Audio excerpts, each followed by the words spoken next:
दोस्तों स्वागत है आपका मेरे YouTube चैनल इंग्लिश बाबू पर। और आज मैं फिर हाजिर हूँ आपके साथ एक नया पैराग्राफ लेकर। और दोस्तों आज जो पैराग्राफ मैं आपके लिए लेकर आया हूँ बहुत ही पॉपुलर ये पैराग्राफ है, क्योंकि इस तरह के जो पैराग्राफ हैं ये अक्सर एग्ज़ाम्स वगैरह में आते रहते हैं। तो आज के इस वीडियो के माध्यम से आप सीखेंगे कि जब हम कोई भी इस तरह का आर्टिकल, पैराग्राफ या ऐसे हम लिखते हैं तो हम किस तरह से उसको बनाते हैं, किस तरह से उसको लिखते हैं। और आज का ये जो टॉपिक है या इसको हम कह सकते हैं कि आज का ये जो इंग्लिश ऐसे है बहुत ही ज़्यादा काम का है, क्योंकि इस ऐसे के अंदर आपको कई सारे नए वर्ड मीनिंग सीखने को मिलेंगे। और दोस्तों आप जैसा जानते हैं कि जब हम कोई भी इंग्लिश में पैराग्राफ लिखते हैं या फिर ऐसे लिखते हैं तो एक किसी भी पर्टिकुलर ऐसे या पैराग्राफ के अंदर एक पर्टिकुलर तरह के जो हैं वोकैबुलरी आप सीखते हैं। और जो आज का हमारा टॉपिक है ये थोड़ा सा एडवांस लेवल का ये पैराग्राफ है। और जब आप कोई एग्ज़ाम्स वगैरह देते हैं या आप कोई स्कूल जाने वाले विद्यार्थी हैं 10वीं या 12वीं क्लास के, तो आप लोगों के लिए वीडियो बहुत ही ज़्यादा काम का होने वाला है, क्योंकि इस वीडियो के माध्यम से आप सीखेंगे कि किस तरह से हम इंग्लिश में कोई पैराग्राफ ऐसे वगैरह लिख सकते हैं, बना सकते हैं। और उसके अलावा दोस्तों आज के इस वीडियो के माध्यम से आप बहुत सारे नए एडवांस लेवल के वर्ड मीनिंग सीखेंगे। और उसके अलावा दोस्तों ये जो आज का हमारा ऐसे है ये जनरल नॉलेज के पॉइंट ऑफ व्यू से भी बहुत ज़्यादा अच्छा है, क्योंकि इसके अंदर कुछ ऐसे पॉइंट्स हैं जो जनरल नॉलेज के लिए भी आपके बहुत अच्छे हैं। तो दोस्तों ये जो आज का वीडियो है आपके बहुत ही काम का होने वाला है, तो मेरी आपसे रिक्वेस्ट है आप इसे बिल्कुल ध्यान से सुने। और उसके अलावा मेरी और आपसे एक और रिक्वेस्ट है दोस्तों, यदि आप इसे सुन रहे हैं तो जैसा मैंने आपको बताया आज के इस वीडियो में आप बहुत सारे नए एडवांस लेवल के वर्ड मीनिंग देखेंगे, तो यदि पॉसिबल हो तो आप उन्हें नोट भी ज़रूर करें। तो चलिए दोस्तों आज के इस वीडियो को हम शुरू करते हैं। सबसे पहले जो ये पैराग्राफ है इसका टाइटल देखते हैं। इसका टाइटल है पॉपुलेशन कंट्रोल। पॉपुलेशन का मतलब होता है जनसंख्या और कंट्रोल का मतलब नियंत्रण। पॉपुलेशन कंट्रोल मतलब कि जनसंख्या नियंत्रण। तो दोस्तों ये आज के इस पैराग्राफ का टाइटल है, शीर्षक है। और अब मैं इसे पढ़ना शुरू करता हूँ। आपसे रिक्वेस्ट है आप एक एक वर्ड को बिल्कुल ध्यान से सुने, और यदि आपको कोई नया वर्ड मिले आप उसे भी नोट करें। और उसके अलावा यदि आपको कोई नया ग्रामर का स्ट्रक्चर मिले तो आप उसे भी नोट करें। और उसके अलावा यदि आपको वीडियो अच्छी लगे तो आप इसे लाइक ज़रूर करें। तो चलिए इसको शुरू करते हैं। In the matter of population, India is the largest country in the world। क्या मतलब हुआ दोस्तों? ये जो वाक्य है ये हमारा सिंपल पास्ट का वाक्य है। सिंपल पास्ट का मतलब होता है जब हम पास्ट में कोई ऐसा वाक्य बनाते हैं जहां वॉज या वर्ब का प्रयोग हेल्पिंग वर्ब के रूप में किया जाता है। ये हमारा सिंपल प्रेजेंट का वाक्य है। सिंपल प्रेजेंट का मतलब होता है जब हम वर्तमान में कोई ऐसा वाक्य बनाते हैं जहां इज एम आर का प्रयोग हेल्पिंग वर्ब के रूप में किया जाता है, साथ में नाउन या एडजेक्टिव को लेकर वाक्य बनाया जाता है। और जब आप इस तरह के वाक्य बनाते हैं तो आप देखेंगे इनमें कभी भी वर्ब का प्रयोग नहीं किया जाता है, और यही कारण है इनको नो एक्शन सेंटेंस भी कहा जाता है। तो क्या अर्थ हुआ? In the matter of population मतलब कि जनसंख्या के मामले में India is the largest country. दोस्तों लार्ज का मतलब होता है बड़ा, और ये एक एडजेक्टिव है। और ये जो लार्जेस्ट है ये लार्ज की थर्ड सुपरलेटिव डिग्री है। लार्ज, लार्जर, लार्जेस्ट मतलब कि लार्ज बड़ा, लार्जर उससे बड़ा और लार्जेस्ट सबसे बड़ा। तो क्या अर्थ हुआ? India is the largest country, Bharat सबसे बड़ा देश है। इन द वर्ल्ड संसार में, दुनिया में। तो इस पूरी लाइन का क्या अर्थ हुआ? In the matter of population India is the largest country in the world मतलब कि जनसंख्या के मामले में भारत दुनिया का या कह सकते हैं विश्व का सबसे बड़ा देश है। चलिए आगे देखिए। India's population crossed the mark of 1.42 billion in August 2023। At the time of independence it was only about 35 crore. क्या मतलब हुआ? और दोस्तों आप ये जो लाइन्स हैं ये दोनों जनरल नॉलेज के पॉइंट ऑफ व्यू से अच्छी है, तो आप इसे नोट भी कर सकते हैं। और दोस्तों देखिए यहाँ इंडिया के बाद एपिस्ट्रोफी एस है, जिसका मतलब होता है का, की, के। जब हम किसी नाम या व्यक्ति के साथ कुछ जोड़ते हैं तो एपिस्ट्रोफी एस का यूज़ वहाँ पर किया जाता है। इंडियाज पॉपुलेशन मतलब कि भारत की आबादी या कह सकते हैं जनसंख्या क्रॉस्ड, और ये पास्ट इंडेफिनिट का अफर्मेटिव वाक्य है जहाँ सेकंड फॉर्म लगाई जाती है। क्रॉस का मतलब होता है पार करना, सेकंड फॉर्म क्रॉस्ड मतलब कि भारत की जनसंख्या ने ये जो चिन्ह था वन ऑफ कितने का 1.42 बिलियन का, जो ये 1.42 बिलियन का जो ये चिन्ह था उसको भारत की जनसंख्या ने पार कर लिया। कब पार किया? इन अगस्त 2023, अगस्त 2023 में इसको पार कर लिया। चलिए आगे देखिए।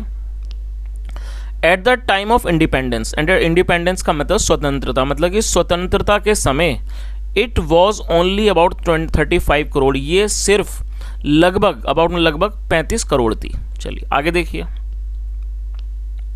इट मीन्स, और दोस्तों ये जो वाक्य है ये प्रेजेंट इंडेफिनिट का अफर्मेटिव वाक्य है, और ये आप इस चीज़ को याद रखें, जब हम प्रेजेंट डेफिनेट में कोई अफर्मेटिव का वाक्य बनाएंगे और हमारा सब्जेक्ट ही, शी, इट या सिंगुलर नाउन होगा तो हमें वहाँ फिफ्थ फॉर्म का यूज़ करना होगा। तो इट के साथ फिफ्थ फॉर्म का यूज़ किया गया है। तो इट मीन्स मतलब जिसका मतलब है इन जस्ट अबाउट 75 ईयर्स, मतलब सिर्फ करीब 75 सालों में इट हैज़ ट्रेबल्ड इटसेल्फ। दोस्तों ट्रेबल्ड का मतलब होता है तिहरा तिगुना कर लेना, और ये जो वाक्य है ये हैज़ के साथ देखिए थर्ड फॉर्म का यूज़ किया गया। तो आप इसे समझने की कोशिश करिए। ये प्रेजेंट परफेक्ट का वाक्य है। प्रेजेंट परफेक्ट का मतलब वर्तमान में किसी काम का पूरा होना, और जब हम प्रेजेंट परफेक्ट में कोई वाक्य बनाएंगे और हमारा subject I, we, you, they plural होगा तो हमें हैव का यूज़ करना है, और जब ही, शी, इट या सिंगुलर नाउन होगा तो वहाँ हैज़ लगाना है। तो यहाँ पर इट का यूज़ किया गया। और देखिए आप एक और बात को समझ लीजिए, यहाँ जो इट का यूज़ किया गया है वो भारत के लिए यूज़ किया गया, इंडिया के लिए। तो यहाँ पर इसे प्रोनाउन के रूप में यूज़ किया गया। तो क्या अर्थ हुआ, ये जो वर्ड है ये जनसंख्या के लिए यूज़ किया गया है प्रोनाउन के तौर पर। तो क्या अर्थ हुआ, इट हैज़ ट्रेबल्ड इटसेल्फ, मतलब इसने अपने आप को तिगुना कर लिया है। तो इस पूरी लाइन का क्या अर्थ निकला कि it means in just about 75 years it has trebled itself, मतलब कि इसका मतलब सिर्फ 75 सालों में इसने अपने आप को तिगुना कर लिया है। And that after all the various efforts, और वेरियस का मतलब होता है अलग अलग प्रकार के, एफर्ट्स का मतलब प्रयास, अलग अलग प्रयासों के बावजूद, after all the various efforts मतलब अलग अलग प्रयासों के बाद भी, पुट जो लगाए गए हैं इन एट सेंट्रल मतलब कि केंद्र में, स्टेट राज्यों में, एंड लोकल लेवल्स और स्थानीय स्तरों पर, थ्रू वेरियस मीन्स अलग अलग माध्यम से। तो इस पूरी लाइन का क्या अर्थ निकला कि इसका मतलब ये हुआ कि सिर्फ 75 सालों में इसने अपने आप को 3 गुना कर लिया है, अलग अलग प्रयासों को मतलब कि केंद्र में, राज्यों में और स्थानीय स्तरों पर अलग अलग प्रयासों को करने के बावजूद, अलग अलग माध्यम से इन प्रयासों को करने के बावजूद। चलिए आगे देखिए।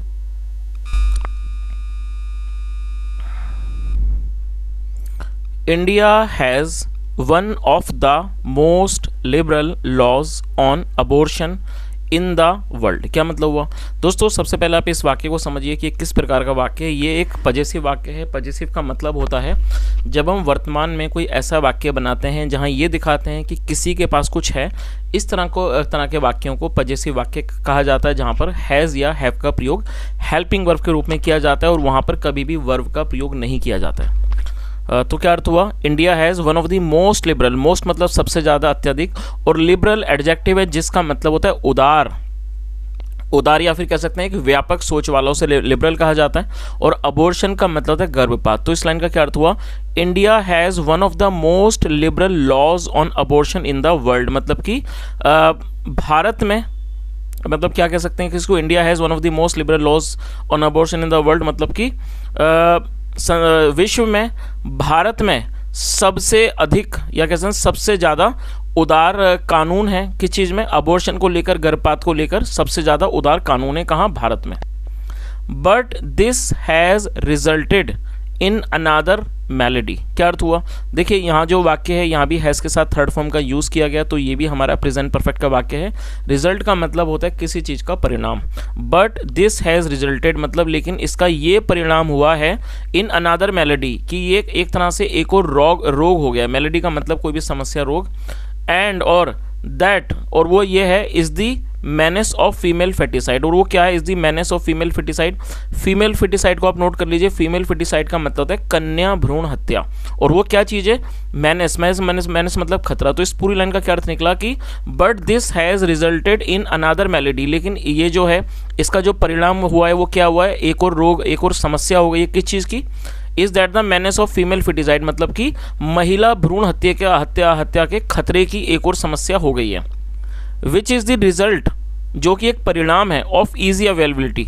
ईजी अवेलेबिलिटी का मतलब होता है आसान उपलब्धता, एक आसान उपलब्धता का, ऑफ स्कैनिंग मशीन्स, स्कैनिंग मशीनों की आसान उपलब्धता का, इन ऑल सिटीज, सारे शहरों में, एंड टाउन्स और कस्बों में, एंड विच हैज़ ब्रॉट, और जो कि ले आया है। और दोस्तों ये भी प्रेजेंट परफेक्ट का वाक्य है। ब्रिंग मतलब लाना, third form brought.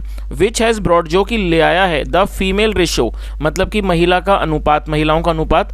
In certain states, मतलब कि कुछ राज्यों में, पंजाब एंड हरियाणा, पंजाब और हरियाणा में, to an alarming low level. दोस्तों अलार्मिंग लो लेवल का मतलब क्या होता है? एक खतरनाक रूप से जो कम स्तर होता है उसे क्या कहा जाता है? Alarming low level. चलिए आगे देखिए। In spite of all the efforts to give a fillip to literacy, a great mass of people is still illiterate, particularly in rural and slum areas। क्या अर्थ हुआ दोस्तों? ये लंबा सेंटेंस है और मैं इसे थोड़ा थोड़ा करके ट्रांसलेट करूंगा, और उसके अलावा इसमें कई सारे अच्छे वर्ड मीनिंग है, तो आप कृपया करके उन्हें नोट कर लीजिए। इन स्पाइट ऑफ का मतलब होता है के बावजूद। इन spite of all the efforts, मतलब कि सभी प्रयासों के बावजूद। किस चीज़ के लिए प्रयास? To give a flip. दोस्तों आप इस वर्ड को नोट कर लीजिए, FILLIP। फ्लिप का मतलब होता है प्रोत्साहन। टू गिव ए फ्लिप मतलब प्रोत्साहन देने के। टू लिटरेसी, लिटरेसी का मतलब साक्षरता को। अ ग्रेट मास ऑफ पीपल, मतलब एक लोगों की एक बड़ी संख्या इज स्टिल इलिटरेट। दोस्तों आप इस वर्ड को नोट कर लीजिए, STILL। स्टिल का मतलब अभी भी, फिर भी, मतलब अभी भी क्या है? वो इलिटरेट है। इलिटरेट मतलब कि अभी भी वो अनपढ़ है, या कह सकते हैं निरक्षर है। पर्टिकुलरली मतलब विशेष रूप से। इन रूरल मतलब कि ग्रामीण, रूरल मतलब ग्रामीण, गांव वाला, ग्रामीण क्षेत्रों में। एंड स्लम एरियाज, और झुग्गी झोपड़ी वाले इलाकों में, जिसे स्लम एरिया कहा जाता है। तो इस पूरी लाइन का क्या अर्थ निकला कि in spite of all the efforts to give a flip to literacy, a great mass of people is still illiterate particularly in rural and slum area. मतलब क्या हुआ इस पूरी लाइन का कि साक्षरता को एक प्रोत्साहन देने के सभी प्रयासों के बावजूद एक जो बड़ी संख्या है लोगों की, वो अभी भी क्या है? वो अनपढ़ है, निरक्षर है। विशेष रूप से गांवों में, मतलब कि ग्रामीण क्षेत्रों में, और स्लम एरियाज में, मतलब झुग्गी झोपड़ी इलाकों में। चलिए आगे देखिए। These people are traditionally minded. दोस्तों आप इस पूरे वर्ड को नोट कर लीजिए। ट्रेडिशनली माइंडेड का मतलब होता है पारंपरिक सोच वाले व्यक्ति, उन्हें ट्रेडिशनली माइंडेड कहा जाता है। और ये जो वाक्य है ये सिंपल प्रेजेंट का वाक्य है। जैसा मैंने आपको ऊपर बताया था, सिंपल प्रेजेंट का मतलब जब हम वर्तमान में कोई वाक्य बनाते हैं जहां पर इज एम आर का यूज हेल्पिंग वर्ब के रूप में करते हैं, साथ में नाउन एडजेक्टिव को लेकर वाक्य बनाते हैं, जहां बिना कोई भी, जहां पर वर्ब का प्रयोग नहीं किया जाता। तो क्या अर्थ हुआ? These people. और ये दोस्तों ये जो दीज है ये दिस का प्लूरल है। THIS दिस का मतलब ये होता है जब वस्तु या कोई भी हम चीज़ के बारे में बात कर रहे हैं वो संख्या में एक होती है तो दिस लगाते हैं, और जब वो प्लूरल के रूप में होती है तो वहाँ पर दीज लगाए जाते हैं। तो क्या अर्थ हुआ? These people are traditionally minded. तो क्या अर्थ हुआ कि ये लोग पारंपरिक सोच वाले हैं। दे थिंक, उनको लगता है, और दे का मतलब वे या फिर वे लोग। और जब सब्जेक्ट में एक से अधिक लोग शामिल होते हैं तो वहाँ पर दे का प्रयोग किया जाता है। और दोस्तों ये जो वाक्य है ये प्रेजेंट इंडेफिनिट का अफर्मेटिव वाक्य है। सिंपल सी बात है, जब आप प्रेजेंट इंडेफिनिट में वाक्य बनाएंगे तो वहाँ सब्जेक्ट के बाद वर्ब की फर्स्ट फॉर्म या फिफ्थ फॉर्म का यूज़ किया जाता है सब्जेक्ट के अनुसार। तो क्या अर्थ हुआ? दे थिंक, उनको लगता है, दैट की every child is the gift of God. तो उनको क्या लगता है कि जो every child is the gift of God, मतलब कि हर बच्चा ईश्वर का गिफ्ट है, मतलब कि ईश्वर का उपहार है, या कह सकते हैं तोहफा है। मोरओवर, हालांकि they are not much aware, हालांकि वो इस चीज़ से ज़्यादा अवगत नहीं है। दोस्तों अवेयर का मतलब है किसी चीज़ के बारे में जागरूक होना, अवेयर होना, ये एडजेक्टिव है। मतलब हालांकि वो इस चीज़ से ज़्यादा अवगत नहीं है, मतलब परिचित नहीं है, मतलब इस बारे में उनको जानकारी नहीं है। ऑफ द मेथड्स, मतलब इन मेथड्स के बारे में, उपायों के बारे में। एंड डिवाइसेस, और उन मतलब कि यंत्रों के बारे में। ऑफ फैमिली प्लानिंग, जो परिवार के परिवार नियोजनों के जो मेथड्स हैं, अलग अलग जो तरीके हैं और जो यंत्र हैं उनके बारे में उनको जानकारी नहीं है, मतलब ज़्यादा जानकारी नहीं है। They are not much aware. आगे देखिए। सम पीपल, कुछ लोग, स्पेशली दोज मतलब विशेष रूप से वो लोग, belonging to the lower strata of society, जो समाज के एक निचले स्तर से संबंधित हैं, मतलब संबंध रखते हैं। थिंक दैट, वो ऐसा सोचते हैं, if they have more hands in the family, यदि उनके पास अधिक हाथ होंगे परिवार में, देयर इनकम कैन इंक्रीज, जो उनकी इनकम है, मतलब जो उनकी आय है, या कह सकते हैं जो उनकी जो इनकम है, जो उनकी जो आय है, कैन इंक्रीज, वो बढ़ सकती है। But they do not care और नो, लेकिन वो इस बात की परवाह नहीं करते, और नो या फिर वो नहीं जानते दैट एवरी न्यू कमर की मतलब जो हर एक नया व्यक्ति होता है, also comes with a mouth, वो एक मुंह के साथ भी आता है। जाहिर सी बात है कि वो व्यक्ति खाना भी खाता है, इस तभी यहाँ पर कहा गया है कि कम्स विद अ माउथ, वो एक मुंह के साथ भी आता है। Which is to be fed, जिसको खिलाना पड़ता है। चलिए आगे आगे देखिए। The multiplying numbers require more food, clothing, housing, health care, education, employment etcetera. क्या अर्थ हुआ? द मल्टीप्लाइंग नंबर्स मतलब ये जो बढ़ती हुई संख्या है, रिक्वायर मोर फूड, उन्हें अधिक भोजन की, खाने की ज़रूरत होती है, क्लोथिंग कपड़ों की, हाउसिंग मतलब कि रहने के स्थान की, हेल्थ केयर की, एजुकेशन शिक्षा की, एम्प्लॉयमेंट मतलब रोजगार वगैरह की। सर्टेनली मतलब कि निश्चित रूप से, इन द लॉन्ग रन मतलब कि एक लॉन्ग रन में, लंबे समय में, नाइदर फूड नॉर जॉब्स मतलब कि ना ही तो खाना ना ही जॉब्स, एंड अदर प्रोविजंस और जो अन्य चीज़ें हैं, सप्लाईज और जो सप्लाईज हैं मतलब उन चीज़ों की जो आपूर्ति है, एंड फैसिलिटीज़ और जो फैसिलिटीज़ हैं, सुविधाएं हैं, कैन कीप पेस, वो उस चीज़ का पेस बना के नहीं रख सकती, मतलब तालमेल बनाकर नहीं रख सकती विद द नंबर, संख्या से। तो इस चीज़ का मतलब दोस्तों आपको समझ ही आ गया होगा कि जो बढ़ती हुई जनसंख्या है कि उनको अधिक खाने की, अधिक कपड़ों की, रहने के स्थान की, हेल्थ केयर की और एजुकेशन की ज़रूरत होगी, साथ में एम्प्लॉयमेंट की भी। और निश्चित रूप से एक लंबे समय में मतलब कि यहाँ कहा गया कि एक लंबे समय में खाना हो गया, नौकरी हो गई और जो अदर चीज़ें हैं, फैसिलिटीज़ हैं, जो आपूर्तियाँ हैं, उसका उस बढ़ते हुए नंबर के साथ तालमेल नहीं हो पाएगा। सो इसलिए द बेस्ट वे, जो सबसे अच्छा तरीका है, एंड द ओनली वे और जो सिर्फ इकलौता तरीका है, इज टू चेक पॉपुलेशन को चेक करने का, जनसंख्या को, फॉर विच ड्रास्टिक मेजर्स, जिसके लिए जो बहुत ही ज़्यादा ड्रास्टिक मेजर्स हैं, बहुत ज़्यादा जरूरी उपाय हैं, शुड बी अडॉप्टेड, उनको अपनाया जाना चाहिए। दोज विद लार्ज फैमिली, जो मतलब कि वो लोग जो बड़े परिवारों से हैं, परिवार के साथ हैं, शुड बी मेड टू पे हैवी टैक्सेस, उनसे अधिक टैक्स भरवाया जाना चाहिए। And those having small families, और जिनके छोटे परिवार हैं, ऑफ 1 और 2, एक या दो के चिल्ड्रन, एक या दो बच्चों के, ओनली शुड बी रिवॉर्डेड, सिर्फ उन्हीं को रिवॉर्डेड मतलब उनको रिवॉर्ड दिया जाना चाहिए, उनको इनाम दिया जाना चाहिए। तो दोस्तों ये आज का एक छोटा सा टॉपिक था और मैंने अपनी तरफ से पूरी कोशिश की है इसको अच्छे से एक्सप्लेन करने की, साथ में वर्ड मीनिंग को समझाने की। आमतौर पर मैं इस तरह के ये जो पैराग्राफ्स ऐसे वगैरह मैं कम ही कवर करता हूँ। ज़्यादातर मुझे स्टोरीज सुनाना बहुत अच्छा लगता है क्योंकि उनको पढ़ने से मुझे खुशी मिलती है और सुनाने में मुझे बड़ा मज़ा आता है। लेकिन कभी कभार मैं इस तरह के ये जो एसेज हैं ये मैं लाता हूँ क्योंकि जो हमारे कई सारे ऐसे सब्सक्राइबर्स हैं जो स्कूल जाने वाले विद्यार्थी भी हैं, तो इस तरह के जो ऐसे हैं ये उनके काम के होते हैं जहाँ पर वो इस तरह के क्लास से उन्हें काफ़ी हेल्प मिलती है, तो इस तरह के वीडियोस में बनाता हूँ। और दोस्तों उसके अलावा पिछले वीडियो में एक दो लोगों के मैंने कमेंट देखे, उन्होंने कहा सर आपका शायद ये जो आवाज़ में दिक्कत है, शायद माइक वगैरह की प्रॉब्लम है या आवाज़ सही से नहीं आ रही है।